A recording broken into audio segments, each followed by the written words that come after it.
Halo, selamat datang kembali di channel United Identity, channelnya fans Manchester United yang selalu berpikir logis dan sistematis.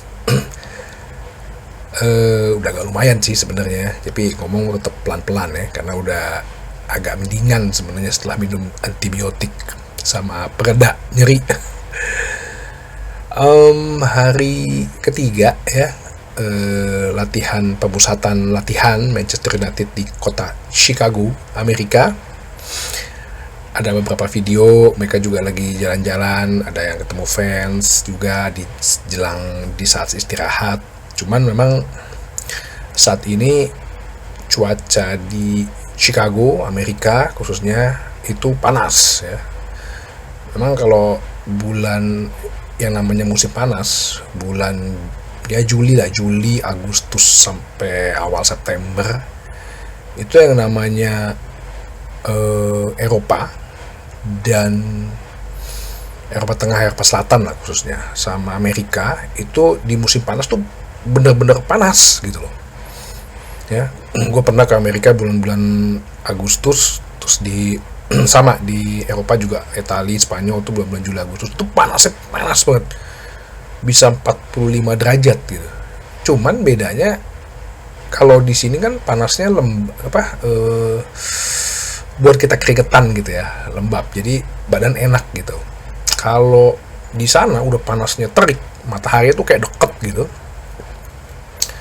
terus kering, jadi lu nggak bisa keluar keringet, adanya aus mulu. Suhu tuh bisa 45 derajat, 46 derajat. Nah, lu bayangin tuh sekarang tuh Manchester United tuh yang biasanya di Manchester kota hujan, panas-panasan gitu. Di beberapa video latihan yang gue lihat di manchesterunited.com, persiapan latihan fisik masih terus dilakukan ya. Juga latihan otot-otot ya. Ya kalau ngeliat sih Ruben Amorim aja juga kelihatan berotot ya, ramping gitu, dan kayaknya para pemain juga di program gitu untuk membentuk otot-otot ya, karena ya salah satunya mungkin untuk mencegah cedera ya, karena otot itu kan penopang sebenarnya. Mungkin dulu waktu zaman Ten Hag nggak banyak kali latihan otot ya, karena Ten Hag itu banyak strategi, banyakannya juga latihan strategi, akhirnya cedera melulu pemainnya. Ada juga video yang memperlihatkan mereka pakai jaket buatan Adidas. Jadi jaket itu akan dipakai di Piala Dunia 2026 untuk semua tim, launchingnya nanti ya. Dan itu akan dipakai setiap kali lagi break atau half time atau jeda gitu. Jadi mungkin tuh menjaga supaya otot nggak terlalu yang tadinya lagi anget gitu otot kan, kalau begitu break kan ototnya bisa kendor sedikit tuh. Nah mungkin itu bisa jadi membuat cedera kan. Nah inilah jaket yang dibuat oleh Adidas dengan teknologi untuk ya, tujuannya mungkin untuk mencegah para pemain-pemain itu terlalu mudah mendapatkan cedera gitu. Sejenak kita akan lupakan dulu permasalahan atau mimpi-mimpi teman-teman gitu ya, halusinasi teman-teman, keinginan teman-teman ala-ala football manager untuk beli ini, beli si itu, beli si dia gitu ya. Formasi ini cocok nih kalau ada dia, formasi ini kalau kita beli si itu cocok. I have a dream. Penyerang kita Isaacson, Bremo, Cunha, kayaknya lupain itu dulu deh, bisa jadi dalam 2 minggu ke depan, 1 minggu atau 2 minggu depan ya, fokus kita adalah di penjualan pemain ya. Striker, midfielder, kiper itu gua rasa kita coba lupain dulu ya. Walaupun kemarin kan gue bilang Oli Watkins mau ditawar MU ditolak karena katanya not for sale ya, tapi kalau duitnya lebih dari 60 juta datang pasti sih kayaknya diterima gitu kan. Cuma kan kayaknya Manchester United lagi nggak mau segede jor-joran gitu. Terus juga Lamens, kiper yang Royal Antwerp, yang katanya kiper muda yang lagi diincar, kita sudah melakukan pembicaraan, harganya sekitar 17 juta pound. Yang anehnya kita nunggu here we go, nggak tahu ya klub lain gampang ya tiba-tiba here we go. John Trafford, kiper Burnley yang menjadi kiper terbaik di divisi Championship, udah here we go ke Manchester City. Nggak ada tuh berita-berita tarik ulur gitu. Burnley minta 40 juta gitu misalnya. Karena ini kiper terbaik Championship, nggak ada tuh berita-beritanya. Tiba-tiba jadi aja here we go. James Trafford. Terus Vanya Milinkovic-Savic yang pernah gue bahas juga, kiper, tiba-tiba here we go aja ke Napoli. Nggak ada tuh berita Torino menganggap si Vanya Milinkovic adalah penting bagi tim. Nggak ada berita-berita itu, nggak ada. Cuma Manchester United doang. Jadi saatnya kita memfokuskan diri pada penjualan. Nah, ya. Satu, Marcus Rashford kan sudah dipinjamkan ya dengan option to buy ke Barcelona. Dia udah mulai latihan. Bahkan ada videonya Lamine Yamal sampai bilang, gua akan bantu lu untuk kembali ke performa seperti lo saat lagi bagus-bagusnya. Wes, udah mulai kompak ya. Iya, asal dia tahu diri aja, sadar diri aja ya. Ini udah lu dapat kesempatan lagi nih untuk hidup ibaratnya Rashford. Lo manfaatin nggak? Asih lo mau kabur-kabur kelabing-kelabing ya.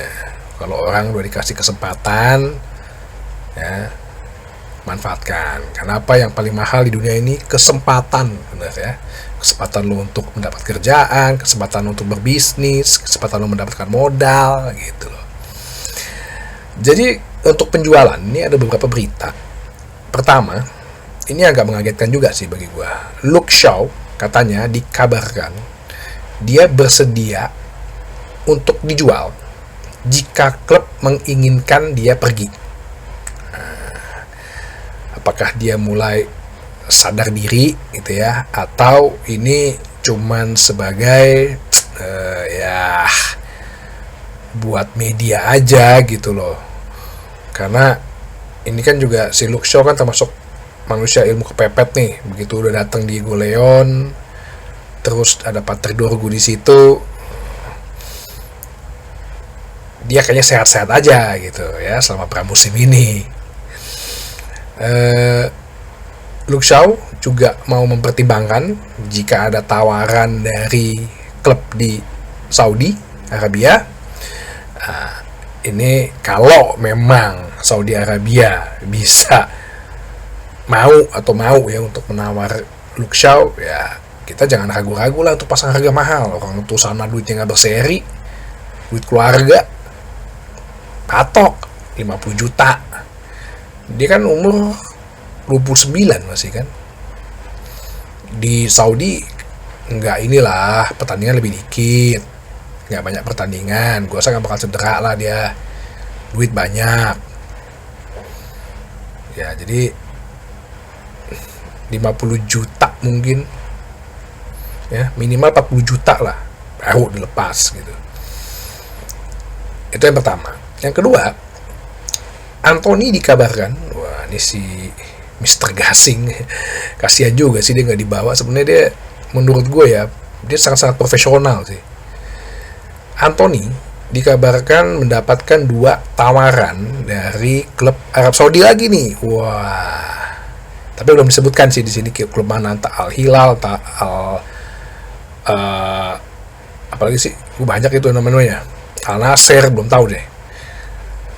Jadi Anthony mendapatkan 2 tawaran, tapi Anthony sebenarnya masih menginginkan untuk bermain di kompetisi di Liga Eropa ya, di klub-klub di Liga Eropa.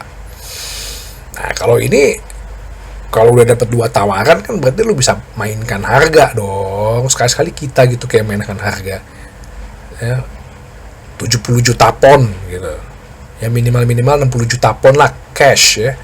Gue nggak pernah denger sih Saudi Arabia kalau beli beli pemain kayaknya installment gitu, cicilan gitu, atau pakai add-on kayaknya cash sekian gitu, cash sekian, udah tembaknya 70 juta.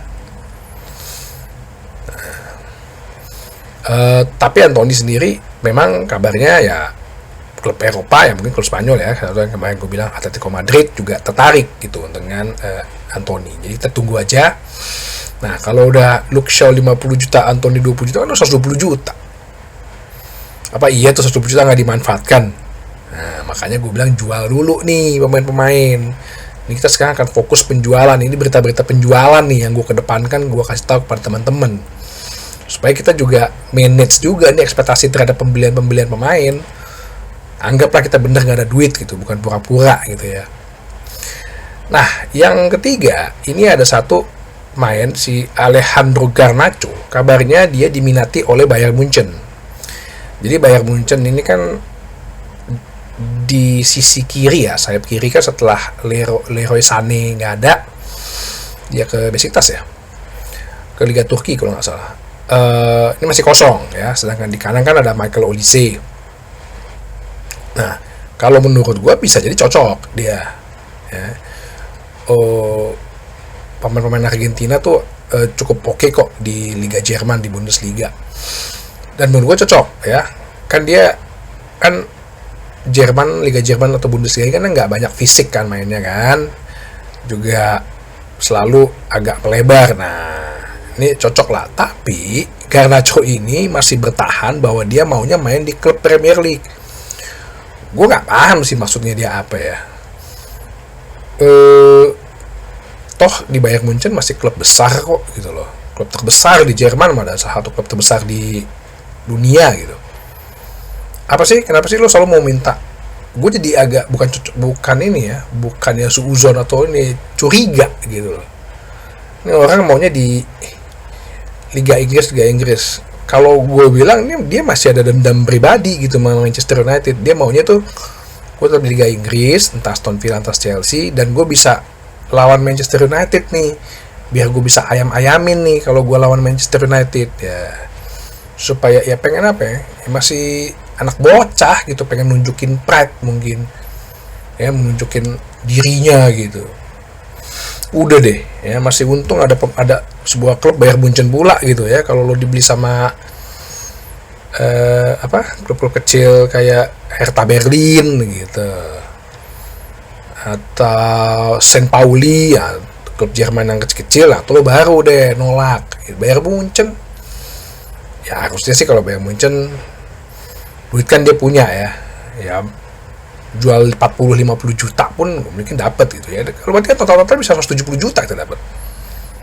Saya nggak bisa tebus Isak, cuma Isak katanya minta gaji gede 300.000 pon. Aduh, yang kayak gini-gini jadi money digger tuh, gold digger gitu loh.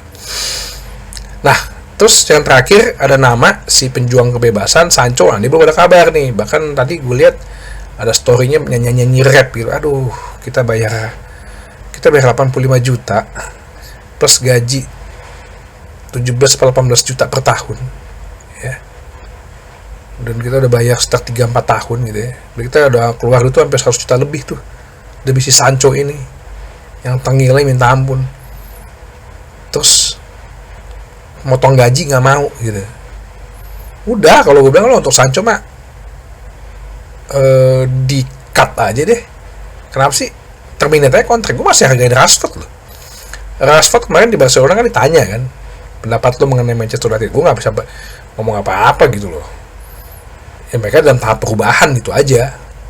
Dan itu gue salut. Ya, kalau kayak Sancho ini udah mendingan terminate kontraknya aja lah. Jadi itu berita-berita penjualan ya, seharusnya kalau dengan 3 pemain ini kita bisa dapat duit di atas 100 juta ya. Wah, itu sih penjualan bagus kan, tinggal bagaimana negosiasinya nih ya. Berita yang lain, jadi pembelian gak akan gue bahas, nanti kita coba lihat lagi karena selama ini pembelian masih stuck dengan urusan keuangan. Oke, sampai ketemu lagi di bahasan berikutnya di channel United Identity, channelnya fans Manchester United yang selalu berpikir logis dan sistematis. Terima kasih.